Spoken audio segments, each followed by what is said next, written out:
But with Valentine's Day tomorrow, we thought it would be really fun here to put out a call to hear some Cincinnati love stories. Also a great reminder that Valentine's Day is tomorrow for people, just so you know. We did receive dozens of beautiful stories, and who better to tell this than Allison Rogers, joining us with a few that topped the list of ones that she wanted to share tonight. Yes, so many good stories, and I really wish I could have shared every single one that was shared with me, but here are three. One of newlywed bliss, another of shared passion sparking romance, and then one that is a story for the ages. Whether it's lifetime partners. So the vast majority of your life is together? Yes. Since 13.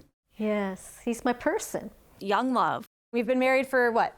A little over 3 months? And things are better than ever. Wedded bliss. Or somewhere in the middle. 2001 we started dating, and it's now what? So over 20 now. Yeah. All love stories are worth telling. We connected very quickly. Jill and Tom's story starts with someone else's happily ever after. He was a groomsman and I was a bridesmaid, and he walked me down the aisle. Wedding ended, nothing happened. I went back to Chicago, he went back to LA.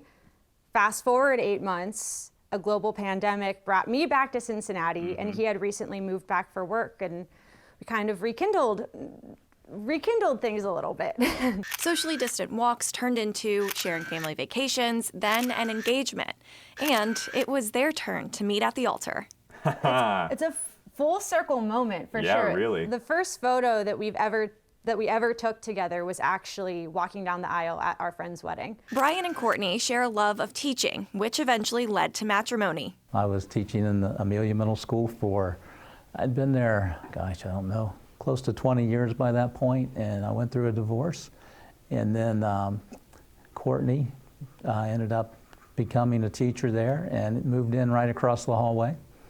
And that's how we met. A few years later, he popped the question in the most fitting way at the end of the year talent show. It was wonderful. It was great, and I loved that all of our friends were there and that the kids were there to share that with us too. Bill and Joanne also met at school, but they were the students. Bill sat behind Joanne in 7th grade math class and asked her to the Valentine's dance that year, and the rest is history. The happiest day in my life was my wedding day, and the reason I know that is when we got done with the wedding and the reception, when I got in the car, my muscles in my face were hurting from smiling so much. And I don't remember that I had a lot of great days, but that I just knew. Their love is a story they pass on to kids and grandkids. When each of them got to be 7th grade, we would just tease and say, be careful who sits by you in math class.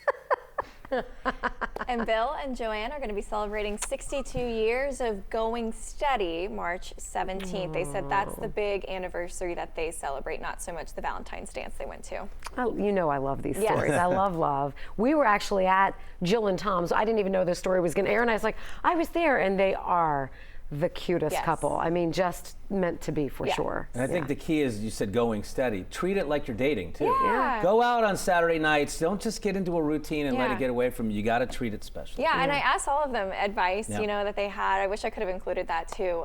But they all had such good advice about just, you know, being forgiving, and once you've found someone, you stick with that commitment. It's just so nice. I like yours, don't take people for granted, because I do think it's so easy to do, especially with the people who are closest to you, right? And so it's important to kind of keep it alive. Great job. Happy Valentine's Day. Happy Valentine's Day.